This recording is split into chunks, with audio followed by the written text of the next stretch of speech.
Film की शुरुआत होती है 1947 में वेनिस को दिखाते हुए, जहाँ पर एक बाज कुछ परिंदों के बीच आकर बैठ जाता है और फिर अचानक उनमें से एक परिंदे पर हमला करके उसे खा जाता है। ये दरअसल एक सपना था जो हरक्यूल नाम का एक डिटेक्टिव देख रहा था, जिसे देखते ही चौंक कर उसकी आंख खुल गई। इसके बाद हरक्यूल तैयार होकर घर से बाहर निकलता है, जहाँ पर उससे मिलने वाले बहुत सारे लोगों की भीड़ लगी हुई थी जो अपने अपने केसेस को हल करवाने के लिए हरक्यूल के पास आए थे, क्योंकि हरक्यूल ऐसे केसेस हल करता था जिनकी मिस्ट्री कोई भी हल ना कर सके। पर यहाँ वो किसी से नहीं मिलता, क्योंकि अब वो रिटायर्ड हो चुका था, काम करना उसने छोड़ दिया था। और लोगों में से एक लड़का हरक्यूल के पीछे ही आता रहता है, जिसे आकर एक पुलिस ऑफिसर रोकता है। उसने लड़के को मुक्का मारकर नीचे गिरा दिया, क्योंकि इसे हरक्यूल की हिफाजत की जिम्मेदारी मिली थी। अब हरक्यूल जब नाश्ता कर रहा था तो उसका ऑफिसर आकर बताता है कि सर, आपसे मिलने एक लड़की आई है। उसका कहना है कि वो आपकी दोस्त है और उसने ये सेब दिखाने को कहा है। जो कहकर वो हरक्यूल को सेब दिखाता है, जिसे उसने पहचान लिया। असल में ये लड़की सच में हरक्यूल की दोस्ती थी। ये काफी वक्त के बाद मिल रही थी और लड़की एक काफी बड़ी राइटर या हरक्यूल की दोस्त वो राइटर उसे बताती है कि शहर की मशहूर सिंगर जिसका नाम रिवोना है, उसकी बेटी की कुछ वक्त पहले ही बड़ी अजीब तरह से मौत हो चुकी है। कहा जा रहा है कि वो बीमार थी और मरने से कुछ दिन पहले ही उसने अपनी मंगनी तोड़ दी थी। आज क्योंकि हैलोवीन है तो इस वजह से उनके घर में पार्टी है। हैलोवीन यानी ऐसा त्योहार जिसमें लोग अलग अलग होलिये बना के आते हैं। राइटर का कहना था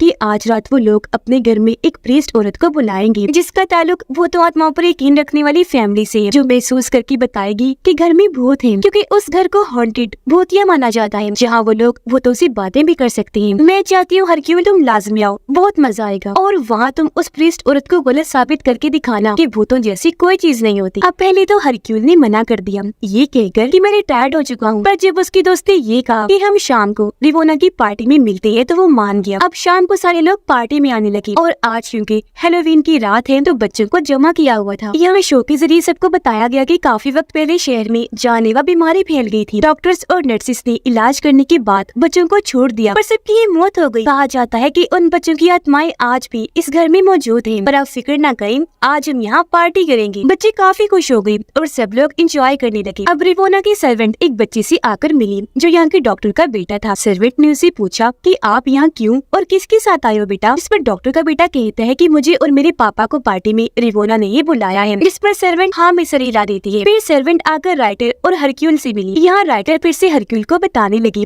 कि रिवोना की बेटी की मौत इसी घर में हुई थी, जिसका नाम एलिसिया था। कहा जाता है कि इस घर में जिन बच्चों की आत्माएं हैं उन्होंने एलिसिया को अपने कब्जे में ले लिया था, फिर उसे मार पीट कर छत से गिराकर मार दिया था। ये सुनकर हरक्यूल कहता है कि गलत है, भूतों आत्माओं जैसी कोई चीज नहीं होती। डॉक्टर का बेटा ऊपर आकर अपने डैड से मिला जो काफी डरे घबराए लग रही थी। कुछ देर के बाद यहाँ रिवोना सबसे आकर मिलती है। कहने लगी कि मैं अपनी बेटी की मौत की वजह और राज को जानना चाहती हूँ, जिसके लिए मैं कुछ भी कर सकती हूँ। कुछ ही देर में यहाँ प्रीस्ट भी अपने साथियों के साथ आ गई, जिसने अजीब तरह का मास्क पहन रखा था। रिवोना उसे कहती है कि मैंने ऊपर सारी तैयारी कर दी है, तुमने जो रिचुअल जादू करनी है, आत्माओं से बात वगैरह वो कर सकती हो। प्रीस्ट कहती है कि मुझे यहाँ नीचे भी आत्माएं महसूस हो रही हैं। ये सुनकर हरक्यूल सामने आकर कहता है कि मैं भूतों वगैरह पर यकीन नहीं करता, साबित करो ये बात। यहाँ भूत है। जिसके अगले ही पल वहाँ अजीब सीन हो जाता है। एक झूमर जोर से नीचे आके गिरता है। ये देखकर सारे काफी घबरा गए। बच्चों को फौरन वहाँ से निकाल दिया जाता है और अब ये लोग ऊपर जाने लगे, ऊपर वाला कमरा चेक करने के लिए। जहाँ रास्ते में डॉक्टर खड़े हुए थे उनके बारे में सर्वेंट हरक्यूल को बताने लगे। ये पहले आर्मी में डॉक्टर हुआ करते थे, पर वहाँ सोल्जर्स की बुरी हालत देखकर ये परेशान रहने लगे। इन्हें एक ऐसी बीमारी हो गई, ये डिप्रेशन का शिकार हो गई। यही वजह है कि हर वक्त ऐसे खोए खोए रहते हैं। और रिवोना की बेटी एलिसिया भी जब बीमार थी तब भी यही उसकी देखभाल किया करती थी। ये लोग ऊपर वाले कमरे के पास आए, जिसकी चाबी सिर्फ रिवोना के पास ही थी। उसने ताला खोला तो ये अंदर गई। ये असल में एलिसिया का कमरा था, जिसमें उसका काफी सारा पुराना सामान पड़ा हुआ था, जिन सबको हरक्यूल गौर से देखने लगा। सर्वेंट उसे बताती है कि रिवोना अपनी बेटी एलिसिया से बहुत प्यार करती थी। दोनों माँ बेटी इसी घर में रहती थी। रिवोना ने अपनी सिंगिंग से खूब पैसा कमाया। एलिसिया जब बड़ी हुई तो उसे अपने दोस्त से प्यार हो गया। दोनों ने मंगनी कर, पर धीरे धीरे इस घर का असर एलिसिया पर पड़ना शुरू हो गया। उसे भूत दिखने लगी थी। वो काफी डरी रहा करती थी। उस बेचारी की हालत तो मुझसे भी नहीं देखी जाती थी। फिर एक दिन भूतों ने उसे काफी मारा,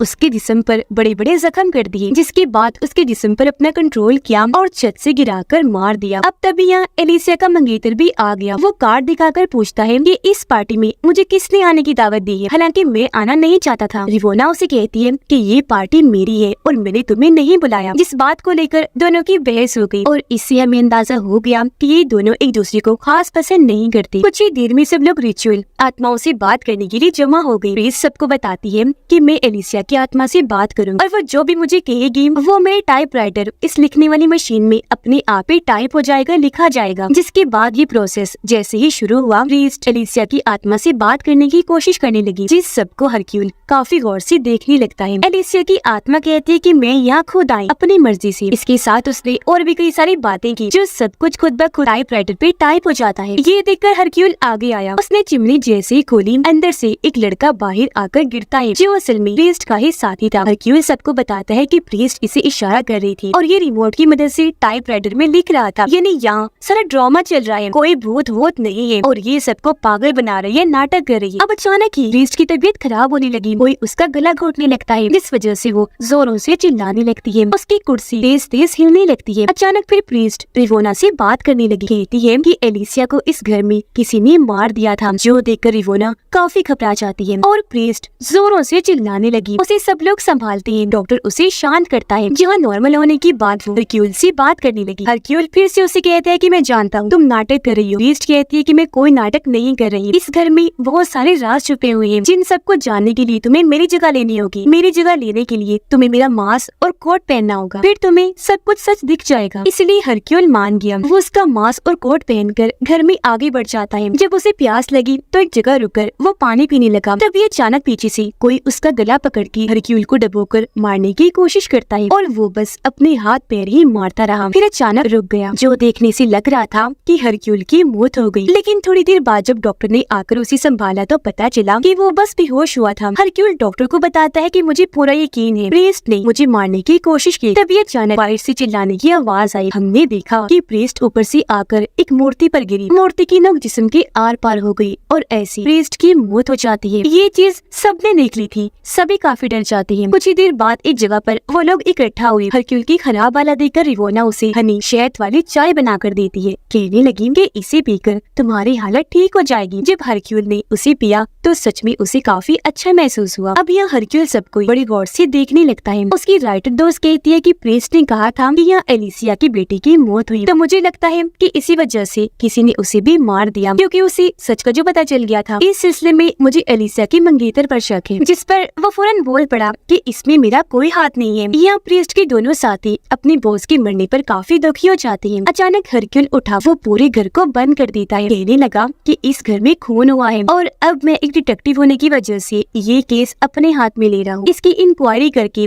इस केस की मिस्ट्री को हल करके ही रहूंगा। फिर वो रिवोना से बात करता है। पूछने लगा कि एलिसिया को क्या पसंद था, जिस पर वो उसे ऊपर लेकर जाती है जहाँ पर फूल उगे हुए थे। वो कहती है कि यहाँ शहद की मक्खियाँ आती थी, जिनसे भी हम लोगों को शहद मिलता था, जो एलिसिया को काफी पसंद था क्योंकि सेहत के लिए भी अच्छा होता है। आगे वो कहती है कि मुझे लगता है कि मेरी बेटी से जुड़े बहुत सारे राज हैं, इसलिए मैंने सबको यहाँ बुलाया था क्योंकि मुझे उसकी आवाजें भी सुनाई दिया करती। तो मैं जानना चाहती हूँ कि मेरी बेटी के साथ आखिर हुआ क्या था। अब यहाँ हरक्यूल को भी घर से अजीब आवाजें आने लगी थी। वो जब पूरे घर को चेक करता है तो दीवारों से पानी टपक रहा था, जबकि असल में पानी जैसा वहाँ कुछ था भी नहीं। थोड़ी देर बाद हरक्यूल डॉक्टर के पास आया। उसके साथ मिलकर प्रीस्ट की लाश को चेक करने लगता है। वो हरक्यूल को बताने लगा कि इसके जिस्म पर जबरदस्ती के कोई निशान नहीं है, जो हम कहें कि किसी ने इसे उठा कर मारा है, बल्कि ये खुद गिरकर मारी गई होगी। हरक्यूल देखता है कि डॉक्टर अभी भी काफी परेशान है। जहाँ तभी डॉक्टर का बेटा आकर उसे संभालता है। हालांकि वो छोटा था पर काफी समझदार था। यहाँ डॉक्टर हरक्यूल को बताने लगा कि मैंने जंग में खून खराबा तो देखा ही, जहाँ पर मेरी आंखों के सामने बहुत सारे सोल्जर्स को मार दिया गया था, पर जब मैं यहाँ आया तो एलिसिया के साथ भी मैंने कुछ ऐसे ही देखा। वो बेचारी एक तो बीमारी की वजह से तकलीफ में तड़पा करती थी, ऊपर से उसे वो दिखाई दिया करती थी और मैं जाकर उस वक्त एलिसिया की भी कोई मदद नहीं कर सका। हालांकि जब वो तड़पती थी मुझे बहुत तरस आता था, पर वो सब कुछ मेरे लिए समझ पाना काफी मुश्किल हुआ करता था। तभी यहाँ हरक्यूल को भी अजीब महसूस होने लगा। वो यहाँ से वॉशरूम जाता है। जब शीशे के सामने खड़ा था तो उसे अपने पीछे एलिसिया का भूत दिखाई देता है, जो काफी भयानक लग रही थी। घबराते हुए हरक्यूल ने पीछे मुड़कर देखा तो वहाँ कोई भी नहीं था। उसे घबराया हुआ देखकर यहाँ डॉक्टर का बेटा आ जाता है, जो इस वक्त एक किताब पढ़ रहा था। वो हरक्यूल से पूछता है आप ठीक तो हो, जिस पर उसने हाँ कहा। फिर वो डॉक्टर के बेटे से भी कहता है कि जो किताब तुम पढ़ रहे हो ये काफी बेहतरीन है। जिसके बाद हरक्यूल वहाँ से नीचे आया, आसपास की हर चीज चेक करने लगता है। उसे एक छोटी लड़की दिखाई दी जो डरी हुई साइड में छुपी खड़ी थी। हरक्यूल उसे कहता है कि बेटा बाहर आ जाओ, तुम्हें डरने की जरूरत नहीं है, कुछ नहीं होगा। अचानक वहाँ राइडर आ गई, जो हरक्यूल से पूछती है आप किससे बात कर रहे हो। वो कहता है कि इस बच्ची से। अब जब हरक्यूल ने पलटकर वहाँ देखा तो वहाँ पर बच्ची थी ही नहीं, जिस वजह से दोनों को ही काफी हैरत हुई। अचानक इन्हें अजीब तरह की आवाजें आने लगी, जो सबको ही आ रही थी, जिन आवाजों का पीछे करते करते ये बेसमेंट में आ जाती है, जहाँ पर उन सब बच्चों की लाशें बहुत ही बुरी हालत में पड़ी थी, जिनकी उस जानलेवा बीमारी की वजह से मौत हो गई थी। वो गल सड़ गई थी। यहाँ डॉक्टर का बेटा भी सबको बताता है कि ये उन्हीं बच्चों की लाशें हैं। जो सुनकर एलिसिया का मंगेतर कहता है कि ये भी तो हो सकता है ना कि इन्हें तुम्हारे डैड ने ही मारा हो। ये सुनकर डॉक्टर को गुस्सा आ गया। वो उसे पकड़कर पीटने लगता है। दोनों में हाथापाई हो गई। तब सारे लोग जहाँ दोनों को छुड़वाने में लगे थे, तो हरक्यूल को एक स्केलेटन ढांचे में से बहुत सारी शहद की मक्खियाँ उड़ती हुई नजर आती हैं। और अब डॉक्टर अपने बेटे के कहने पर एलिसिया के मंगेतर को छोड़ देता है। डॉक्टर का बेटा अपने डैड को शांत करके उन्हें दवाई देता है। फिर हरक्यूल से बात करते हुए डॉक्टर उसे कहता है कि लगता है आपको भी मेरी तरह वो दिखने लगी है, जो कहकर उसकी आंख लग गई। अब यहाँ हरक्यूल डॉक्टर को एलिसिया के कमरे में सोने के लिए लिटा देता है और उस कमरे को लॉक करके चाबी अपने पास ही रख लेता है। जिसके बाद हरक्यूल इस बारे में एलिसिया के मंगेतर से बात करता है, जिस पर उसका कहना था कि मेरा और एलिसिया का ताल्लुक बहुत अच्छा था, लेकिन फिर अचानक इस भूतिया घर में उसकी हालत खराब रहने लगी। हमारे बीच भी बहुत लड़ाइयाँ हुई, जिस वजह से उसने मुझसे अपना रिश्ता तोड़ लिया। जहाँ फिर एक दिन मुझे उसकी मौत के बारे में पता चला, जो सुनकर मुझे तकलीफ हुई, क्योंकि मैं उससे बहुत प्यार करता हूँ। इस बात का सबूत वो अपने पास रखी एलिसिया की तस्वीर दिखाकर देता है। वो फिर बताता है कि मैं आज भी उससे प्यार करता हूँ, पर उसकी मोह हमें अलग करना चाहती थी। यहाँ वो हरक्यूल को वो खत भी दिखाता है, जिसे भेजकर एलिसिया के मंगेतर को पार्टी में बुलाया गया था। उसमें भी हरक्यूल को सेब की झलक दिखाई देती है, जिसके साथ ही उसे अजीब महसूस होने लगा। राइटर ने जब देखा कि हरक्यूल अजीब महसूस कर रही है, तो वो उन्हें बाहर ले आई, जहाँ तभी उनकी बैठने के लिए हरक्यूल का ऑफिसर कुर्सी लेकर आता है, जिस पर हरक्यूल ने उसे ही बिठा दिया। वो भी अपनी राइटर दोस्त को वहाँ पड़े सेब दिखाकर कहता है कि तुम्हें सेब कुछ ज्यादा ही पसंद है, मुझे पता है, और एलिसिया के मंगेतर के खत में भी मैंने सेब की झलक देखी थी, तो मुझे लगता है कि उसी पार्टी में तुमने ही बुलाया था। जिसके साथ यहाँ बहुत सारी चीजें साफ होती है। हरक्यूल अपने ऑफिसर साथी को कहता है कि जब एलिसिया मरी थी, तुम यहाँ आए थी ना, तुमने उसकी लाश पानी में से निकाली थी, है ना? जिस पर वो हाँ में जवाब देता है। ये सुनकर हरक्यूल कहता है कि इसका मतलब तुम दोनों मुझे यहाँ लाने वाले हो और सब कुछ तुम पहले से ही जानते थे। वो राइटर को कहता है कि तुम्हारा तो मुझे यहाँ लाने का मकसद ये होगा ना कि तुम मुझे गलत साबित करो, जो मैं कहता हूँ कि भूत वूत नहीं होते, जबकि असल में तुम्हें भी भूतों पर यकीन है कि वो होते हैं। बात यही है, पर तुमने ऐसा क्यों किया ये मुझे नहीं पता, अब तुम ही बता दो वजह। जिस पर राइटर कहती है कि हाँ, तुमने सही अंदाजा लगाया, मैं तुम्हें गलत साबित करना चाहती थी जो तुम कहती हो कि भूत नहीं होते, क्योंकि मैंने जो 3 नॉवेल्स लिखे थे वो फेल ही गए थे, और इस बार अगर मैं तुम जैसी इतनी बड़ी डिटेक्टिव को झूठा साबित करती, मैं काफी मशहूर हो जाती। ये सारी बातें सुनकर हरक्यूल उस पर इल्जाम लगाता है कि तुमने प्रीस्ट को मारा है, जिस पर वो साफ साफ मना करती है कि नहीं, उसकी मौत में मेरा कोई हाथ नहीं है, मैंने सिर्फ मशहूर होने के लिए ही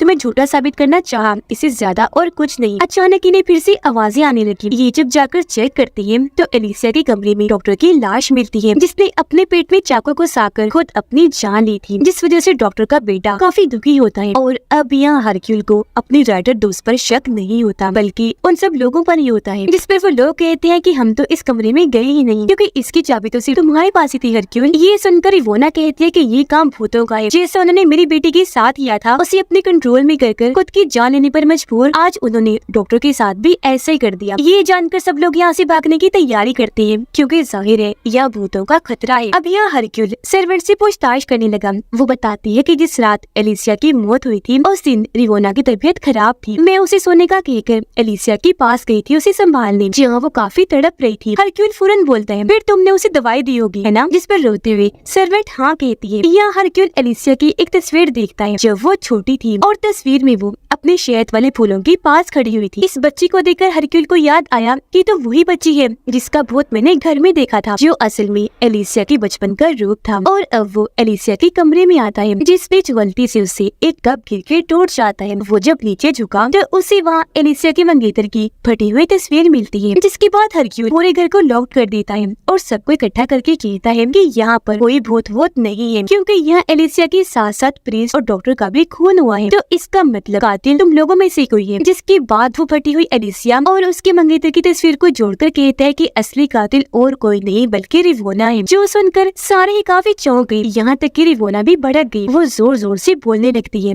कहती है कि तुम मेरी ही बेटी की मौत का इल्जाम मेरे सर पर कैसे लगा सकते हो, साबित करो। जिस पर हरक्यूल उसे बताता है कि तुम अपनी बेटी के साथ शहद की खेती कर रही, शायद तुम उसे इसलिए नहीं देती थी कि उसे पसंद था, यह सेहत के लिए अच्छा होता है, बल्कि इसलिए दिया करती थी ताकि उस फूल वाला शहद खाकर उसे उसे हेलुसिनेशंस हो, यानी कि उसे वो नजर आई जिसका हकीकत से कोई ताल्लुक ही ना हो। जैसे ये शेड इस्तेमाल करने के बाद उसे भूत नजर आने लगी थी, जो असल में थे भी नहीं। वो इन भूतों को बस हेलुसिनेट कर रही थी, जो इन फूलों में बनी एक लेयर की वजह से होता है। और ऐसा मैं इसलिए कह रहा हूँ क्योंकि ये तो मेरे साथ भी कर चुकी हो। तुमने जब मुझे शहद वाली चाय पिलाई थी तब मुझे भी भूत नजर आना शुरू हो गई थी। ऐसा तुम इसलिए कर रही थी ताकि अपनी बेटी को भूतों की हेलुसिनेशंस करवाओ। वो हमेशा डर डर की रहती थी और अपने मंगेतर से शादी करके तुम्हें छोड़ के तुमसे दूर न चली जाए, क्योंकि तुम हमेशा अपनी बेटी को अपने पास ही रखना चाहती थी। यही वजह है कि तुमने अपनी बेटी का उसके मंगेतर से रिश्ता भी तोड़वा दिया। तुम्हारे उसे रोज रोज शहद देने की वजह से वो बीमार रहने लगी। पर जिस रात उसकी मौत हुई उस दिन तुम्हारी तबीयत खराब थी। जानता हूँ तुम्हें सर्वेंट ने सोने का कहा, जिसके बाद वो एलिसिया को संभालने गई जो तड़प रही। उसकी हालत देखकर सर्वेंट ने उसे दवाई का एक चम्मच ज्यादा दे दिया, तो ओवरडोज होने की वजह से उसकी मौत हो गई। ये जानकर सर्वेंट काफी दुखी हो गई, फूट फूट कर रोने लगती है। आगे हरक्यूल बताते हैं कि अगले दिन रिवोना जब तुमने अपनी बेटी को मरा हुआ पाया तो तुम्हें लगा कि उसकी मौत की जिम्मेदार तुम हो, इसीलिए तुमने खुद अपनी बेटी के जिस्म पर जख्म के निशान दिए, फिर उसे छत से पानी में गिरा दिया ताकि तुम ये साबित कर सको कि भूतों ने उसे अपने कंट्रोल में करके जान लेने पर मजबूर किया, जिसमें तुम कामयाब भी रही हो अभी तक। लेकिन फिर यहाँ आकर मेरे ऑफिसर ने तुम्हारी बेटी को पानी से निकाला, जिसके बाद डॉक्टर ने तुम्हारी बेटी की लाश का मेडिकली चेकअप किया, जिसके बाद से ही तुम्हें कोई ब्लैकमेल करने लगा, क्योंकि वो जान गया था कि तुम जो अपनी बेटी को शहद दिया करती थी उस वजह से उसकी मौत हुई, क्योंकि उसने जहर की तरह काम किया। तुमने ब्लैकमेलर की बातों में आकर उसे बहुत सारे पैसे दिए और आज तुम यहाँ बिल्कुल गरीब कंगाल होने की हालत में हो। और अब क्योंकि तुम ब्लैकमेलर को पकड़ना चाहती थी इसलिए तुमने इस केस से जुड़े हर इंसान को यहाँ बुलाया। फिर तुम्हें डॉक्टर पे शक हुआ कि जरूर वो ये बात जान गया होगा कि तुम अपनी बेटी को वो शहद देती थी, क्योंकि उसने तुम्हारी बेटी का मेडिकली चेकअप जो किया था। तुमने सोचा कि वो और प्रीस्ट दोनों मिलकर तुम्हें ब्लैकमेल कर रही है, तुमसे पैसे हथिया रही है, इसीलिए तुमने पहले प्रीस्ट को मारने का प्लान बनाया, क्योंकि उसने ये भी कह दिया था कि एलिसिया का इस घर में खून हुआ है। तुम जब उसे मारने के इरादे से गई, पानी में डुबोकर मारना चाहती थी, तो वो मैं था। तुम मुझे प्रीस्ट समझकर मार रही थी क्योंकि उस वक्त उसका मास्क और कोट मैंने पहन रखा था। पर जब तुम्हें एहसास हुआ कि ये मैं हूँ तो तुम वहाँ से भागकर ऊपर गई। तुमने प्रीस्ट को मूर्ति पर दे गिराया,